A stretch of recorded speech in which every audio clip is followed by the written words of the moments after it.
नमस्कार विद्यार्थी मित्रांनो. आपण काल राजकीय पक्ष म्हणजे काय आणि राजकीय पक्षाची ठळक वैशिष्ट्ये यांचा अभ्यास केला.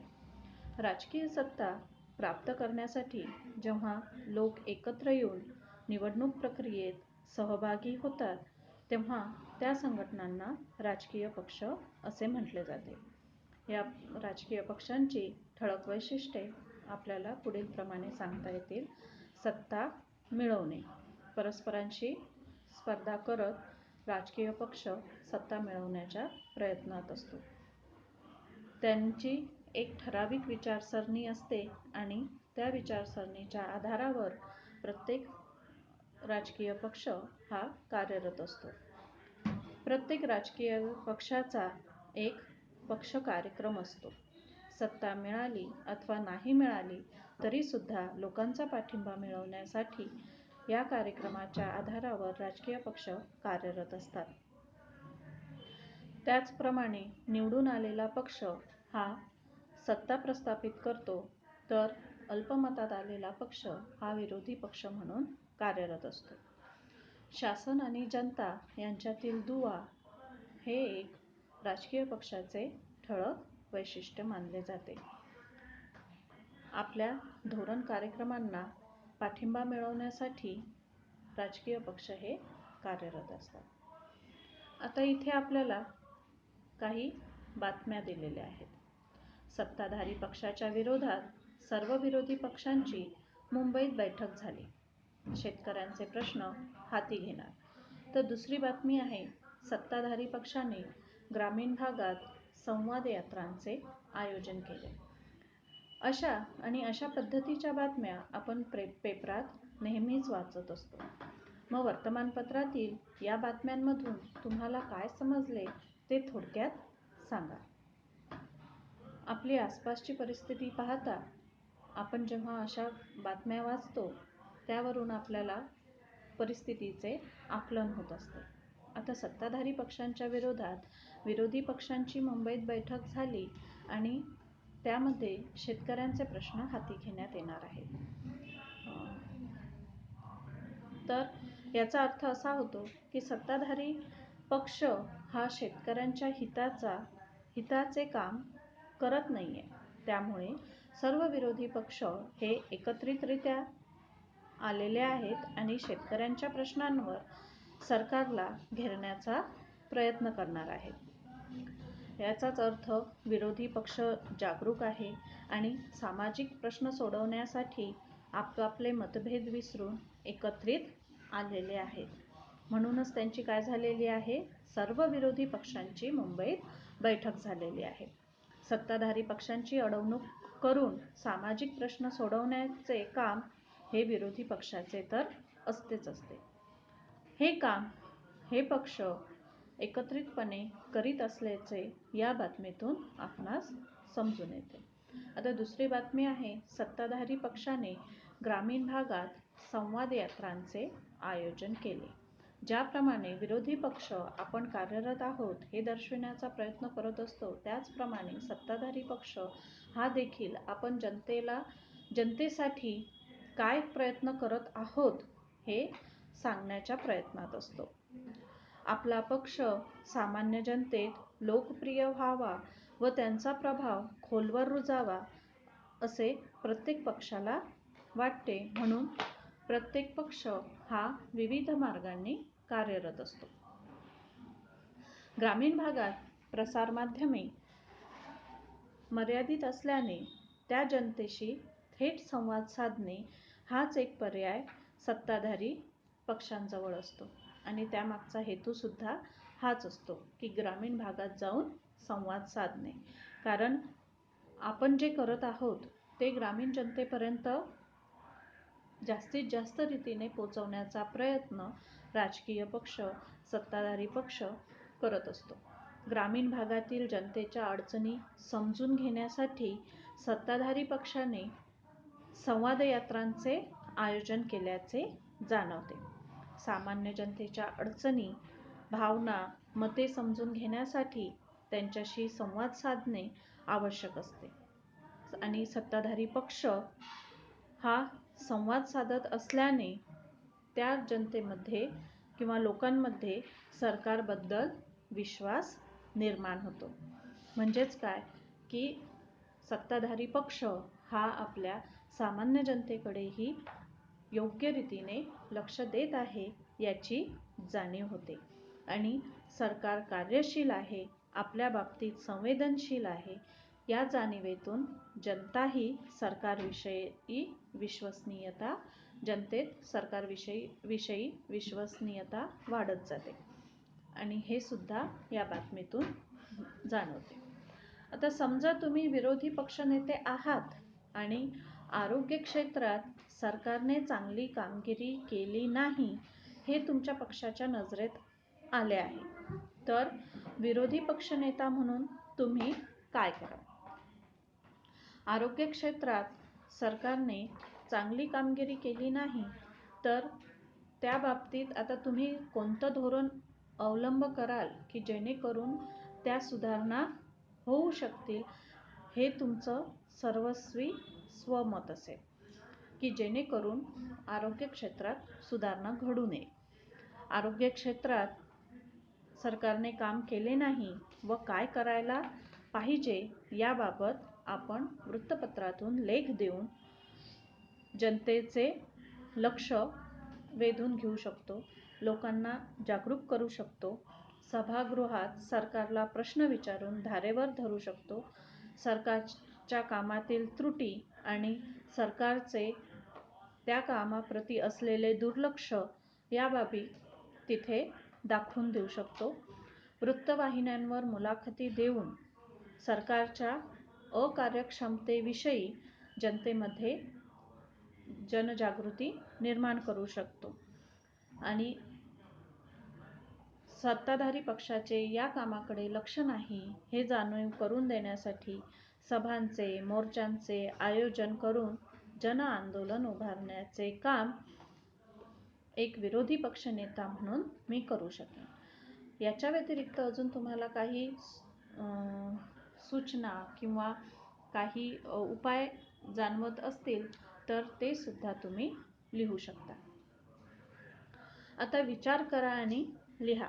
महात्मा गांधी, विनोबा भावे आणि जयप्रकाश नारायण यांनी पक्षविरहित लोकशाहीची कल्पना मांडली. आधुनिक काळात अशी लोकशाही आणायची असेल तर काय करावे लागेल? तर सर्व राजकीय पक्ष काय करावे लागतील? आधी कायद्याने रद्द करावे लागतील. म्हणजे सर्वस्वी एकच कोणताही पक्ष नाही अशी परिस्थिती निर्माण करावी लागेल. राज्यकारभाराबाबत लोकांनीच निर्णय घ्यावेत आणि त्यासाठी लोकांना शिक्षित करावे लागेल. निर्णय घेण्याची लोकांची क्षमता वाढवावी लागेल आणि त्यासाठी त्यांना राजकीय शिक्षण द्यावे लागेल.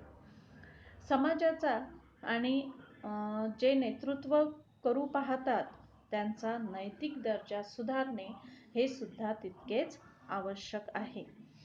प्रत्यक्ष लोकशाही पद्धती आणावी त्यासाठी लोकशाहीत आवश्यक असणारे मानवी स्वभाव आधी तयार होणे आवश्यक आहे.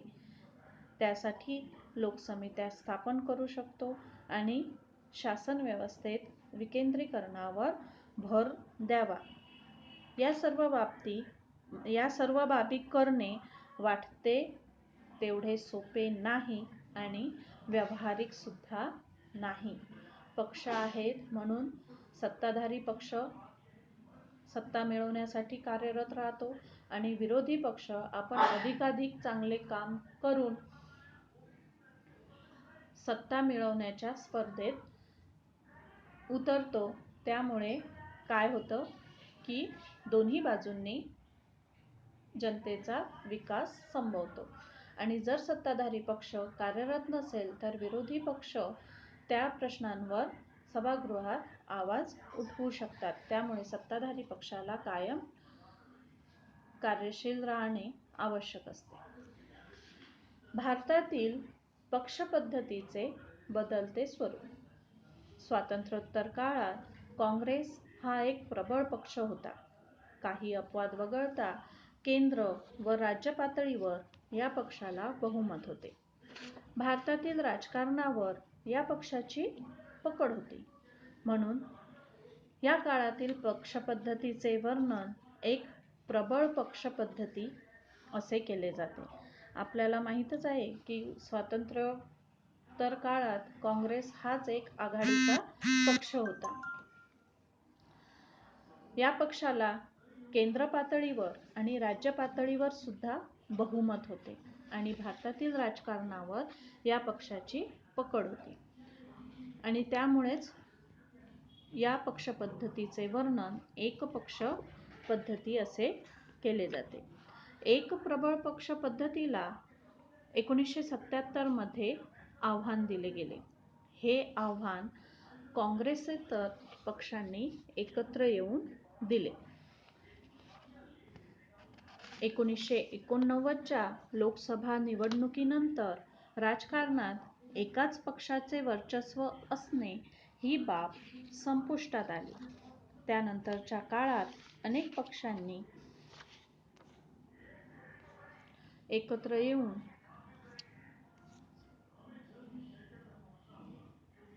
आघाडीचे शासन स्थापन करण्यास सुरुवात केली. भारतीय जनता पक्ष व काँग्रेस या दोन्ही पक्षांनी हा प्रयोग केला. आघाडी शासनातून अस्थिरता निर्माण होते हा समज आपल्या देशातील पक्षपद्धतीने खोटा ठरविला. आघाडीचे शासन ही बाब आता भारताच्या राजकीय व्यवस्थेत स्थिरावली आहे. आता पहा, पूर्वी एक प्रबळ पक्ष म्हणून काँग्रेसचा उल्लेख केला जातो आणि त्याला एकपक्ष पद्धती असेही म्हटले जाते.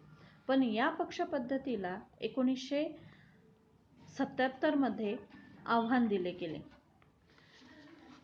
आणि हे आव्हान काँग्रेसेतर पक्षांनी एकत्र येऊन दिले.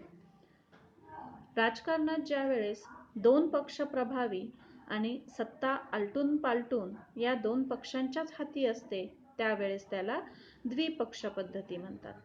आणि सत्ता स्पर्धेत अनेक पक्ष असतात आणि त्या सर्वांचा प्रभाव असतो त्यावेळेस तिला बहुपक्ष पद्धती किंवा आघाडीचे सरकार असे सुद्धा म्हटले जाते. हे इथं पहा, तुम्हाला माहीत आहे का तुम्हाला मध्ये दिलेलं आहे.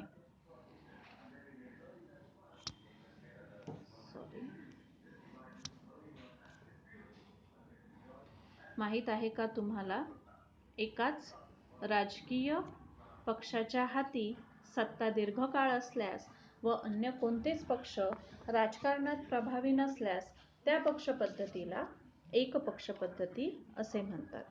राजकारणात दोन राजकीय पक्ष प्रभावी असतात आणि आलटून पालटून या दोन राजकीय पक्षांच्या हाती सत्ता जाते त्यावेळेस तेव्हा त्या शासन पद्धतीला द्विपक्ष शासन पद्धती असे म्हणतात किंवा द्विपक्ष पद्धती असे म्हणतात.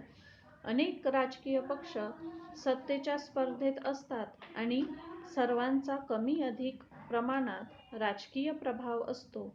अशी पद्धती ही बहुपक्ष पद्धती म्हणून ओळखली जाते. मग आता तुम्हाला असा प्रश्न येऊ शकतो या भागावर की आघाडीचे सरकार स्थापन केल्यामुळे अस्थिरता निर्माण होते.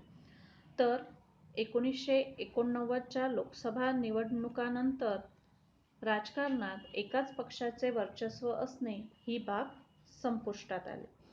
कारण कोणत्याही पक्षाला बहुमत मिळाले नव्हते आणि त्यामुळे आघाडी सरकार केंद्रात किंवा राज्यात अधिकारपदावर आले.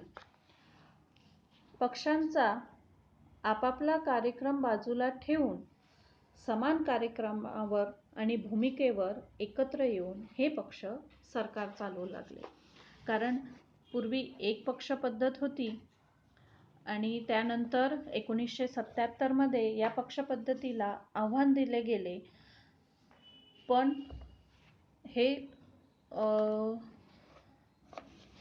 हा प्रकार थोडा फसला. पण नंतर सर्व पक्षांनी एकत्रित येऊन एक समान कार्यक्रम, एक समान भूमिका घेऊन सरकार चालवू लागले. 1977च्या जनता पक्षाचा प्रयोग फसल्यानंतर केंद्र व राज्य पातळीवर आघाडी शासन चांगल्या प्रकारे काम करीत आहे. म्हणून आघाडी शासनातून अस्थिरता निर्माण होते हा समज आपल्या देशातील पक्षपद्धतीने खोटा ठरविला आहे आणि आघाडीचे शासन ही बाब आता भारताच्या राजकीय व्यवस्थेत स्थिरावली आहे. कारण जर आपल्याला शासन करायचे असेल, प्रत्येक राजकीय पक्षाचे आपापले विचारसरणी असते, आपापले मत असतात, पण ज्या वेळेस आपल्याला एकत्र येऊन काम करायचं आहे त्यावेळी आपल्या पक्षातील समान धोरण, समान विचार या बाबींवर कार्यरत राहून आपण शासन प्रस्थापित करायचं आणि आपण जो कार्यक्रम ठरवलेला आहे त्यावर कार्य करायचं. आणि जर ते दोन्ही पक्षांनी मिळून व्यवस्थितरित्या केलेलं असेल तर त्याला काय होईल, शासनात स्थिरता येईल. म्हणूनच बहुपक्ष पद्धती किंवा आघाडीचे शासन ही बाब आता भारतीय राजकारणात आपल्याला दिसून येते, भारतीय शासन व्यवस्थेत. आता इथे पहा, करून पहा हा प्रश्न दिलेला आहे. राजकीय पक्षांच्या प्रमुख 2 आघाड्या येथे दिल्या आहेत. त्यातील घटक पक्ष शोधायचे आहेत आणि त्यांची नावे लिहायची आहेत. एक आहे राष्ट्रीय लोकशाही आघाडी NDA आणि संयुक्त पुरोगामी आघाडी UPA. म्हणजे आता आघाडी म्हणजे काय की 2 किंवा 2 पेक्षा जास्त पक्ष एकत्र येऊन स्थापन केलेला पक्ष किंवा स्थापन केलेले सरकार. मग आता इथं राष्ट्रीय लोकशाही आघाडी NDA म्हणजे याच्यात 2 किंवा 2 पेक्षा जास्त पक्ष एकत्रित आलेले आहेत. कारण त्यांची विचारसरणी सारखी आहे, त्यांची कार्यपद्धती सारखी आहे, त्यामुळे आपण त्या समान कार्यांवर एकत्रित येऊन काम करू शकतो असा त्यांना विश्वास आहे. तर तुम्हाला काय करायचं आहे, या NDA मध्ये आणि UPA मध्ये कोणकोणते पक्ष समाविष्ट झालेले आहेत हे तुम्हाला शोधून काढायचे आहे आणि ते तुम्ही करायचे आहे. आता यापुढे आहे वेगवेगळे राजकीय पक्ष, राष्ट्रीय पक्ष आणि प्रादेशिक पक्ष यांची माहिती आपण पुढील भागात घेऊ.